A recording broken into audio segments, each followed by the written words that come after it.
స్తోత్రాలు ప్రభువా, నీ పాదానికి వందనాలు. స్తోత్రాలు తండ్రి. ఈ తెల్లవారుజామున ప్రభువా, రాత్రి అంతా కూడా మంచి నిద్రించి ఈ తెల్లవారుజామున ఇదిగో ఆరాధించుటకు ఈ క్రిస్మస్ ఆరాధన అయా గిఫ్ట్గా మాకు ఇటు కృపనిచ్చావు. నీ మందిరంలో ఉండి ధ్యానించుటకు నాతో మీరు మాట్లాడండి అయ్యా. మీరు మాట్లాడితే అనేక ఆత్మలు ఆశీర్వదించబడతాయి. నేను మాట్లాడితే ఆత్మ కూడా రక్షించబడదు. కానీ పరిశుద్ధాత్మదేవా, నా నోట నీ మాట ఉంచి ఈ మాట 10 హృదయాల్లో నీరు కట్టి ఫలింప చేయమని యేసు నామములో అడుగుచున్నాము తండ్రి, ఆమేన్. హల్లెలూయా, హల్లెలూయా. మీ అందరికీ కూడా ప్రభువైన యేసుక్రీస్తు నామములో నా వందనాలు. హల్లెలూయా. గత కొన్ని రోజులుగా మనం క్రిస్మస్ ఆరాధన, అవునా, యేసు ఎలా పుట్టాడు, జ్ఞానులతో ఎలా మాట్లాడాడు, గొర్రెల కాపర్లు, అవునా, వాళ్ళు ఎలా నడిచాడు, ఇవన్నీ మనం మాట్లాడుకున్నాం. ఈ తెల్లవారుజామున దేవుడు మనతో ప్రత్యేకంగా ఒక అంశం ద్వారా మనతో మాట్లాడుతూ ఉన్నాడు. చూద్దామా? దీవెనలు ఆజ్ఞాపించు దేవుడు అంట. ప్రైజలా. ఎవరు? శపించే వాళ్ళు కాదు, సనిగే వాళ్ళు కాదు, గొనిగే వాళ్ళు కాదు. నీకు ఏది అవసరమో నీకు ఇచ్చేవాడు. ప్రైజలా.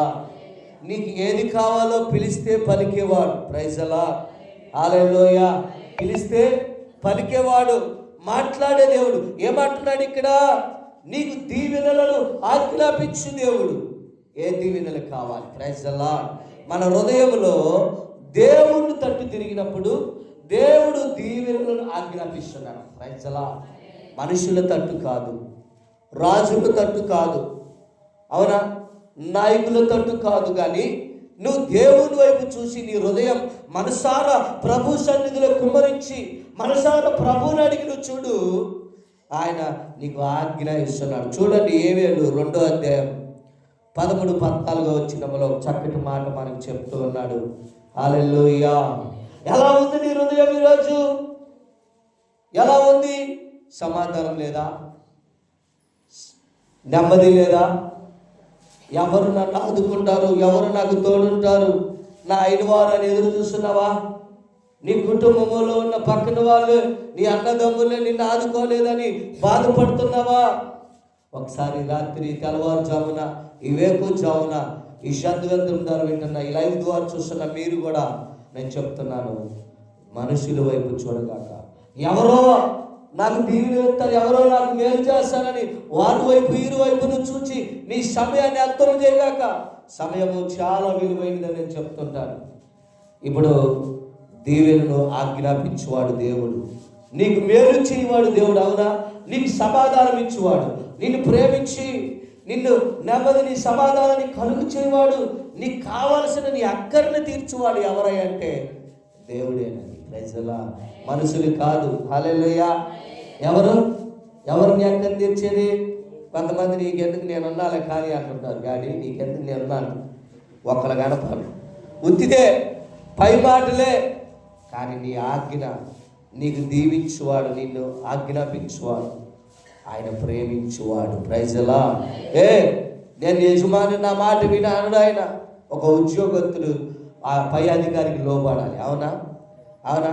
ఒక మున్సిపాలిటీ ఆ పని చేసే వాళ్ళు వాళ్ళ పై అధికారులకు లోబడాలి, వాళ్ళు చెప్పినట్టు చేయాలి, చల్లాలి, ఊడవాలి, ఊడవాలి. కానీ యేసు ప్రభు మన మీద అలా చేయడు. Praise the lord. ఆయన సృష్టికర్త, భూమి మీద అధికారి, అవునా, భూమి మీద అధికారి. ఎందుకు ఆయన నేడు జన్మించినో?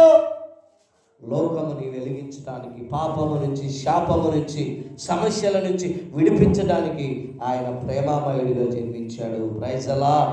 హల్లెలూయా. ఇప్పుడు నాకు దీవెనలు ఎక్కడి నుంచి వస్తాయి?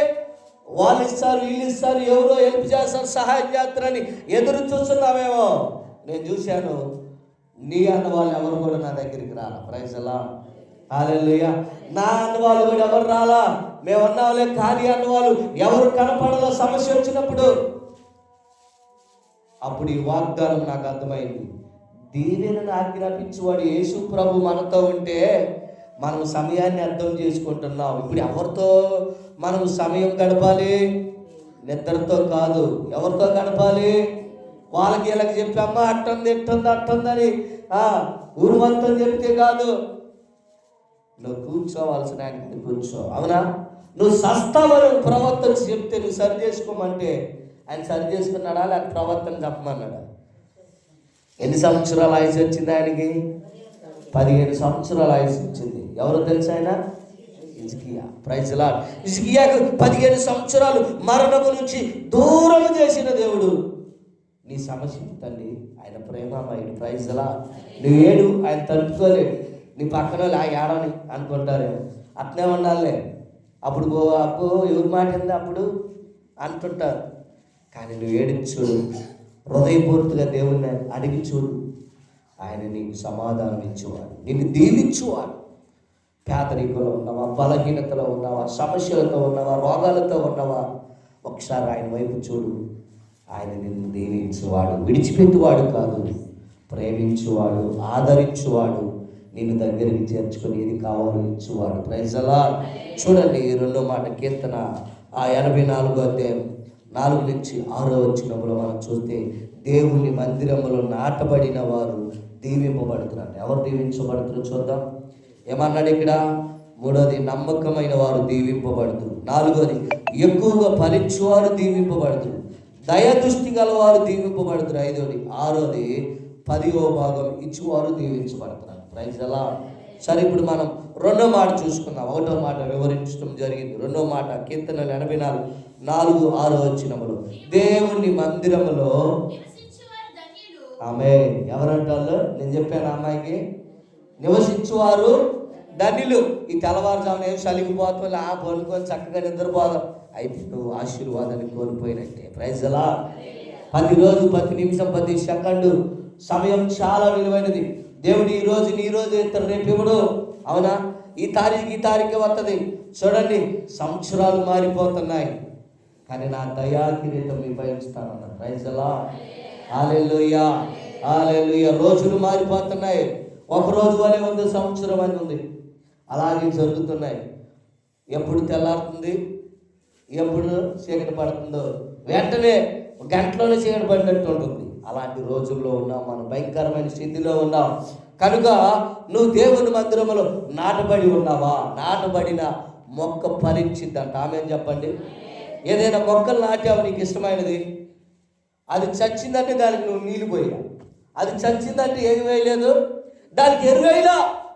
ఈరోజు మనము చావకుండా ఉండాలంటే మందిరంలో నాటబడాలి. ఆమేన్ చెప్పండి. ఎక్కడ నాటబడాలి?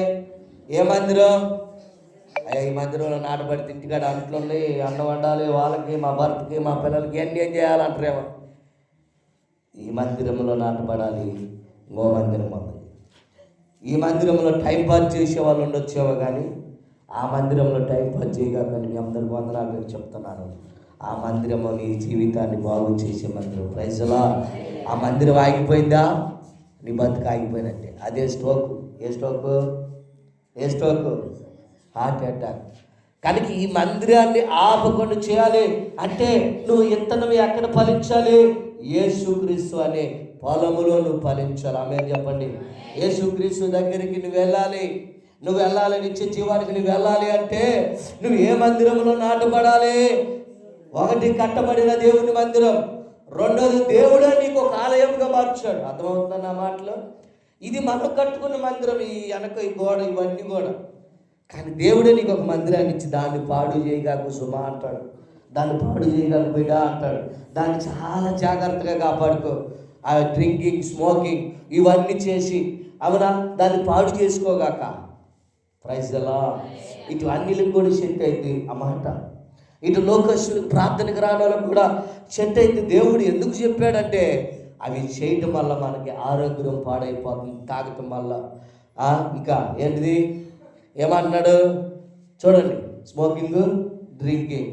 అందుకే దేవుడు ఏమని చెప్తున్నాడంటే నువ్వు దేవుని మందిరంలో నాటబడినప్పుడు ఇటువైపు నువ్వు చూడు. Praise the lord. ఎవరు సహాయం చేస్తారని వారి వైపు చూడు, నువ్వు దేవుని వైపు చూస్తావామే.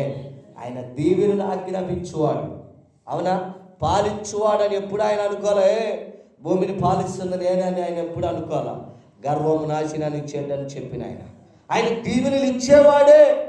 నువ్వు అదిగే కొలది ఇస్తూ ఉంటాడు. ఆమేన్ చెప్పండి. నువ్వు అడిగే కొలది ఇవ్వాలి అంటే నువ్వేం నాటబడాలి? ఊర కట్టేసి మట్టి కప్పి నీళ్ళు పోయకుండా ఉంటే కాదు. అవునా? ఒక మొక్క నాటాలంటే ఏం చేయాలి? తవ్వాలి. అవునా? తవ్వాలా లేదా? అందుకే 4 గదులు పెట్టింది. ఎక్కడ 4 గదులు? హృదయంలో గదులు పెట్టాడు. ఈ గదుల్లో ఏముండాలి? కుళ్ళు, వ్యసనం, కుట్ర, ఒకరిపైన ఒకరు సనుగులు, గొడుగులు, స్వార్థపు లోకం. అవునా? ఇది స్వార్థపు లోకం. ఈ ఉండకూడదు. ఈ గదిలో ఏమండాలో తెలుసా? ప్రేమ ఉండాలి. యేసుక్రీస్తు భూలోకంలోకి వచ్చింది దేనికి తెలుసా? యేసు ప్రభు కుమారుడుగా ఎందుకు వచ్చాడో తెలుసా? కన్య గర్భాన ఎందుకు వచ్చాడు? ఆయన ఎందుకు జీవించాడు భూమి మీద అంటే నీ పాపము నుంచోడండి. ఆయన శిక్షించలేక ఒకసారి అవకాశం ఇద్దామని చెప్పి ఆయనే డైరెక్ట్గా వచ్చి భూమిని ఏం చేశాడు? పాపము నుంచి, శాపము నుంచి విడిపించాడు. కానీ ఇంకా కొంతమందిలో ఆ కలుపు మొక్క పీకే ఇట్లా. అవునా? ఇష్టపడి వరి మొక్కలు నాటుకున్నావు. ఆ వరి మొక్కలు ఏమవుతాయి? కలుపు మొక్కలు వస్తున్నాయి. ఆ కలుపు మొక్కలు సరైన పాప బొడ్డదులే ఉన్నాయిలే అనుకుంటే ఆ బొడ్డది ఏం చేస్తుంది? ఈ వరిని నాశనం చేస్తుంది. నీలో కలుపు మొక్కలు పీకి వేయాలి. అందుకే నువ్వు ఫలించాలంటే, ఆయన దీవిన ఆజ్ఞలను పొందుకోవాలంటే, ఇప్పుడు నేను ఈ తోబి ఉన్నాను, ఇది పెట్టుకోవాలంటే ఎంతో పెట్టుకుంటా. అదే మీకు ఇవ్వాలంటే ముందు ఆ మనసు నాకు రావాలి. అవునా? ఇచ్చే మనసు రావాలి. యేసయ్య అన్నాడు, ఇచ్చే మనసు నాకు ఆడంది. Praise lord. పొందుకునే మనసు మీకు ఆడందని సవాల్ చేస్తున్నాడు ఆయన. Praise lord. అసలు నేను వచ్చింది అందుకే, ఇవ్వటానికి అవసరమైతే మీకోసం. ఏమన్నాడు? ప్రాణాన్ని ఇస్తాను. ఇచ్చాడు తెలుసా? నీకోసం నేను జైలుకి వెళ్తానంటే ఒక ఆయన అన్నాడు, రా, నీ సంకల్పం నా సంకల్పం ఒకటే, మనందరం కలిసి ప్రజలను శాసిద్దాం అనగలే. దేవుడికి ఏమొచ్చింది? నేను శాసించడానికి కాదయ్యా, నీ సంకల్పం వేరు, నా సంకల్పం ప్రేమ స్వరూపం. Praise lord. ఆయన సంకల్పం ఏది? కొట్టేది లాక్కుందామా? ఎవరు తెలుసా ఆయన? ఎస్, అవును. మనపై ఎదురైనప్పుడు మనందరి సంకల్పం ఒకటే, మంచితనాన్ని చూస్తున్నా, పోరాడదాం రా అని అన్నప్పుడు యేసుప్రభు అంటాడు, నీకోసం నేను జైలుకి వెళ్తానికేనా, ప్రాణం ఇవ్వటానికైనా సిద్ధమే కానయ్యా, నీ దాంట్లో నేను చేయగలపను. ఎందుకో తెలుసా? ఆయనదంతా స్వార్థకరమైన, మోసకరమైన మోటలు దాచిపెట్టేది. ఈయనది దాచిపెట్టేది కాదు, ఉన్నది అడిగే కొన్ని ఇచ్చే పని. Praise lord. నువ్వేది అడుగుతున్నావు? హృదయం బాగలేదా? Praise lord. ఈ హృదయం పాడైతే బాగు చేసుకోవచ్చు. ఆత్మీయ హృదయం పాడైతే బాగు చేసుకోవాలంటే పరమ డాక్టర్ కావాలి. ఈ డాక్టర్ల వల్ల కాదు. చేతులు ఎత్తి అత్తరీళ్ళు కొన్ని సందర్భాల్లో నా దేవుడే కాపాడాలంటుంటారు అన్ని లక్షల్లో కూడా. అవునా? కానీ ఏ డాక్టరు? పరమ డాక్టరు. Praise lord.